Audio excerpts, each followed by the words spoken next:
এলাম অনেক দিন পর, 3-4 দিন পর রান্নাঘরে, আমার চিরাচরিত জায়গায়। সেখানে এসে আজকে ভাবলাম যে একটু টিফিন করি। এতদিন তো বাইরে থেকে কিনে কিনে খেয়েছি, একটু নিজের হাতে করে সবাই মিলে খাই বাড়িতে। আর সঙ্গে দেখো সুন্দর ঢাকের আওয়াজ, বেশ ভালো লাগছে। আজকে করব একটু নানপুরি। ময়দা নিয়ে নিয়েছি, একটুখানি সুজি নিলাম, দই নেব, রিফাইন্ড অয়েল নিচ্ছি, সামান্য একটু ইস্ট নিচ্ছি, সামান্য একটু নুন আর সামান্য একটু চিনি। এবার এটা ভালো করে মিক্সড করে জল দিয়ে মেখে নেব। আজ পুরো ঢাকের তালে নাচতে নাচতে নানপুরি হবে, আর সঙ্গে আলুর দম হবে। নানপুরির জন্য ময়দা মাখা হয়ে গেল। যতই হেলদি খেতে চাও না কেন, আটা দিয়ে এটা মোটেই ভালো লাগবে না।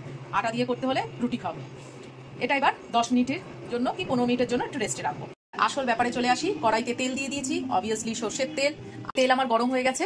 এইবারে আমি সামান্য একটু চিনি দিয়ে দেবো, আলুগুলো দিয়ে দিচ্ছি। আলুর মধ্যে আমি দিয়ে দিলাম নুন আর সামান্য হলুদ। এর মধ্যে আমি মশলাটা করে নেবো। এ বাবা, এত মশলা দেখে ভয় পেও না। আমি একেবারে মাংসের মশলাও একসঙ্গে করে নিচ্ছি। কাজ আমি সবসময় এগিয়ে রাখি। একই মশলা হলে একসঙ্গে সবকিছু পেস্ট করে নিই। কাজ এগিয়ে রেখে বসে থাকো, সব ঠিক আছে, কাজ করে বসো।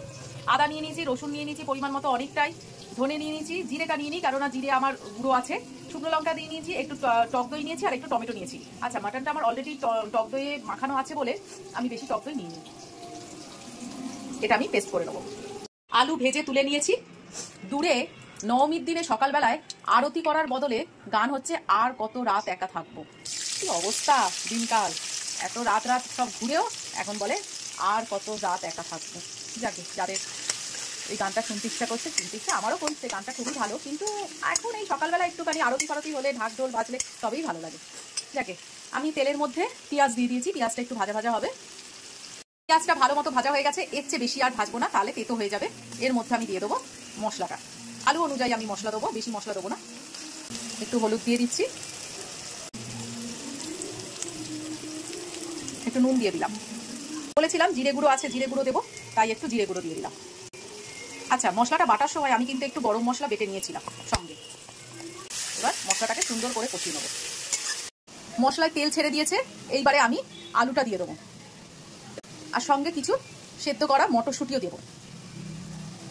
এইবারে ভালো করে আরেকটু কষে নেবো। পুজো বা রবিবার যাই বলো, ছেলেদেরই ছুটি। এর পরের জন্মে ভগবানকে, ঠাকুর তোমাকে নবমীর দিন বলছি, যদি মানুষ করো, যদি আমাকে মানুষ করো, তাহলে আমাকে ছেলে করেই করো, মেয়ে করো না। এর কোনো মূল্য নেই। সবাই খাবে, কিছুক্ষণ বলবে খুব ভালো হয়েছে, তারপরে যে যা আর ভুলে যাবে। যখনই রান্না হবে না, যখনই কিছু কাজ হবে না, কি করো তুমি ঘরে বসে, কি করো তুমি, এই কথা শুনতে শুনতে না 365 দিনের মধ্যে অন্তত 360 দিন বিরক্তি লাগে। সুন্দর করে কষিয়ে নিয়েছি, এইবারে জল দিয়ে দেবো। বেশি জল দেবো না, আলুটা ভালো মতোই ভাজা আছে, অল্প জল দিয়ে ঢাকা দিয়ে দেবো। গর্ব করে বলবো না, মাঝে মাঝে নিজের হাতটা না নিজেই একটুখানি চুমু খেতে ইচ্ছা করে, সত্যি কথা। কালারটা কিরকম হয়েছে তোমরা শুধু নিজের চোখে দেখো, আর টেস্ট অপূর্ব হয়েছে, অপূর্ব। যে একবার প্লেটে পাবে না, সে পুরো সাবার করে দেবে। এটা দেখেছো, একদম ফুলে ফেপে ঝোল হয়ে গেছে। এইবারে আমি নানপুরিটা করে নেবো।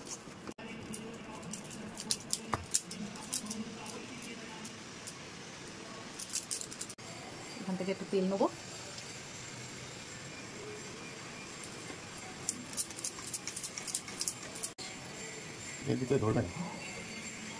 এইবারে এটাকে নিয়ে গরম তেলে দিয়ে দেবো।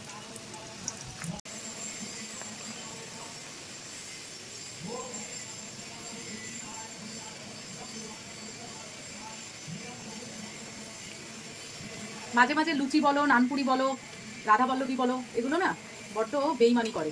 দেখবে ভিডিও ঠিক শুরু হবে, তখনই দেখবে ফুলবে না। আমার তো আজকে ফুলেছে, যাক, ভালো বলতে হবে। একটা জিনিস তোমাদের দেখাই, দেখো দেখো কিরকম জালি হয়েছে, দেখো পুরো ভেতরটা জালি। এটাকেই বলে নানপুরি।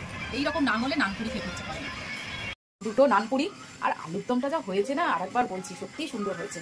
আর এই পাশে আজকে হবে দুধ চা, চা ফুটছে, দুধ এ পাশে গরম হচ্ছে। তো চলো ব্রেকফাস্ট সুন্দর করে নিই। তোমরাও কি কি ব্রেকফাস্ট করলে অবশ্যই কমেন্টে জানিও। টাটা।